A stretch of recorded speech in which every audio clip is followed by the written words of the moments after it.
Okay, let's unpack this. We're diving deep into a really specific historical moment here, looking at the source material you've got. Right, and it starts by dropping us right into late afternoon in Boston. It's tense. Yeah, you can almost feel it, can't you? That sort of nervous energy. Cobblestone streets, something's about to happen. Exactly. The source doesn't just, give a date. It builds that atmosphere, that feeling of being right on the edge of conflict. Mm-hmm.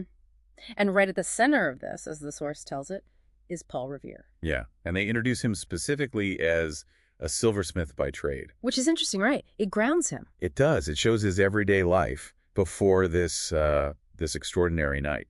And the source immediately says he's a fervent patriot. So that sets up his motivation, why he's doing this. Precisely. It's not just a background detail. It's key to understanding his actions, according to this account. Okay, so our mission then for this deep dive is to really get into this source material, understand the events of this night as this source describes them. And grasp the significance it gives them. See the story through its particular lens. Right. What does this telling emphasize? What were the triggers?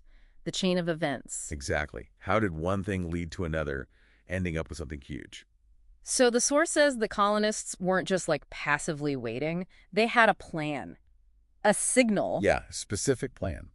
The source details this pretty clever system using the Old North Church steeple. Lanterns, right. 2 lanterns hung up there to signal how the British were moving. So they wouldn't have to send someone out immediately, maybe get caught. Sort of an early warning. 1 lantern if they marched out by land. And 2 if they were crossing the Charles River. By sea, as the source puts it. Which turned out to be crucial. That simple visual signal, 2 lights, meant everything that night. It shows some real foresight, organization. At least as this account presents the Patriots, getting critical information out quickly, relatively safely. Okay, so let's get to the moment it all kicked off, the alarm. The source describes it pretty dramatically. Oh yeah, no formal announcement. It paints this picture. A rider just bursts into Revere's shop. Gasping, the source says. Yes, gasping. They're coming. You feel that urgency. And what specifically triggered that? What did the writer say? He'd seen movement. He reported specifically boats. They're crossing the river. Yeah. That detail was the key. Ah, the boats. And Revere's reaction. The source mentions something immediate. Yes, it says his heart leaped. A physical reaction. Because he knew what that meant. Instantly, the source connects it right back to the signal. It's 2 lanterns. Exactly. 2 lanterns meant by sea, crossing the river. It confirmed the messenger's report. It all clicked. Okay, so then Revere springs into action. The source makes a point of saying he didn't hesitate. Not for a second, it says. Without a moment's hesitation, he starts getting ready. What'd he do? Riding boots. Riding boots, grabs the spurs, practical things, immediate action. And then he steps outside. The source adds these little sensory details. Cool night air. Yeah, and the distant lapping of water. Why put that in, do you think? Well, it builds the atmosphere, doesn't it? Yeah. The tension before the ride. It grounds it in the quiet of Boston that night. Contrasting with the chaos to come. And maybe subtly reminding us, again, they're coming by water. That detail keeps echoing. And it wasn't just Revere scrambling. There was preparation already done. Right. The source mentions, at the appointed meeting place, a fast horse awaited him. So the logistics were thought out. It wasn't just a signal. No, the plan included the getaway, basically. The means to spread the word. He's got the horse. What were his orders? Who gave them? Dr. Joseph Warren, according to the source. And it quotes him directly. What did he say? Spread the alarm. Warn every Middlesex village and farm of the British approach. Wow. Okay, so not just the next town over, the whole area. Exactly. Every village, every farm. The source stresses the scope of the warning needed. So, instructions clear, horse ready, the ride begins. How is that described? Dynamically.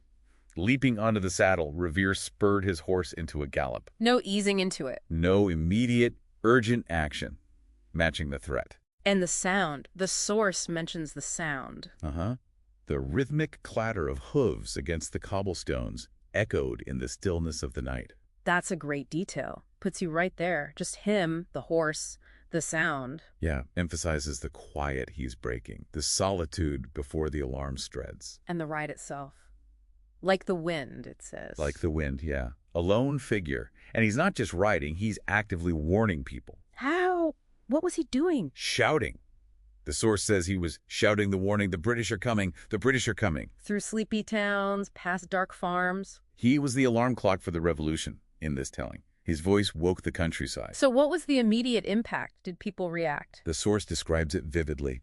Dogs barked, windows flew open. People waking up. Waking up, grabbing their muskets, preparing to defend their homes right away. So they believed him. They acted on his warning immediately. Seems so, according to this account. No hesitation on their part either. They armed themselves. Okay, so he keeps riding, pushing on towards Lexington. Right, and the source notes the timing. He reaches Lexington When?